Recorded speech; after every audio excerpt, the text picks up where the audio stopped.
আসসালামু আলাইকুম। আমি এখন যে জায়গায় দাঁড়িয়ে আছি এটা হচ্ছে আমাদের বগুড়ার প্রাণকেন্দ্র সাতমাথা। আমি আমি আমার লাইফে আমি কখনো এরকম সাতমাথা কখনোই আমি দেখি নাই, যে সাতমাথা আজকে দেখতেছি। আমি আমার প্রাণের শহর সাতমাথার এমন দৃশ্য এর আগে কখনোই দেখি নাই, যেটা আজকে আমার কাছে মনে হচ্ছে একটা উপহার। যে উপহার আমার ছাত্র ভাইরা যারা বৈষম্য আন্দোলনের মাধ্যমে অর্জন করেছে, যে যে অর্জনটা আমরা করেছি, যে বিজয়টা আমরা দ্বিতীয়বারের মতো দেশকে স্বাধীন করতে পেরেছি, সেই স্বাধীনতাই কিন্তু আজকে আমরা সেটার লক্ষ্যেই আজকে আমাদের ছাত্র ভাইরা কিন্তু এই সাতমাথার যে ট্রাফিকের কাজগুলো আছে সেগুলোই কিন্তু আজকে এখানে কন্ট্রোল করছে। যেটা ট্রাফিক পুলিশ দ্বারা আমি আমার লাইফে ট্রাফিক পুলিশ দ্বারা কখনোই দেখি নাই যে ট্রাফিক পুলিশ দ্বারা এটা সম্ভব হয়েছে। তারা ছিল আইন শৃঙ্খলা রক্ষা বাহিনী, কিন্তু তারা কখনোই এরকম ভাবে রক্ষা করতে পারেনি যেটা আজকে আমাদের ছাত্র ভাইরা করতেছে।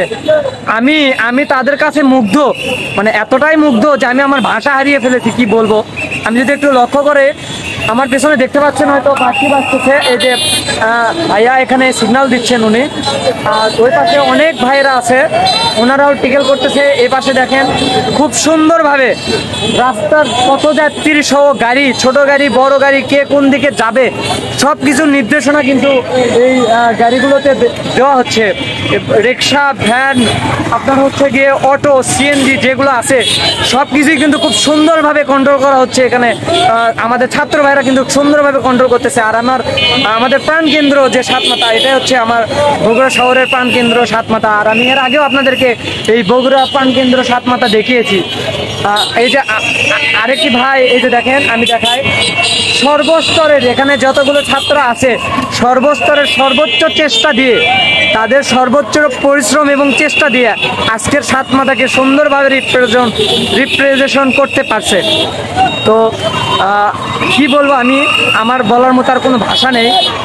আগেই তো বলছি যে আমি এরকম সাতমাথা আসলে কখনোই দেখিনি, আমার লাইফে আমি কখনোই দেখিনি। আজকে মানে অনেক খুশি লাগতেছে। আর আমি আজকে এখানে আসার পরে যে শহর পরিষ্কার করার কর্মসূচিতে যোগদান করেছিলাম, সেখানে বিজয়ের মিষ্টিটা প্রথম খাইছি, যার কারণে আমি আজকে অনেক অনেক অনেক খুশি।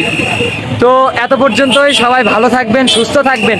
বাংলাদেশের যে স্বাধীনতাটা দ্বিতীয়বারের মতো আমরা নিয়েছি সেটা রক্ষা করবেন, সবাই নিয়ম শৃঙ্খলা মেনে চলবেন, এবং আমরা যেন এই নিয়ম শৃঙ্খলাগুলো সুন্দরভাবে মেনে সুন্দর একটা বাংলাদেশ গড়ে তুলতে পারি, সেটাই আমাদের কাম্য। এবং আরেকটি কথা, সেটা হচ্ছে যে আপনারা কেউ আইন হাতে তুলে নেবেন না, আইনের বাইরে যাবেন না।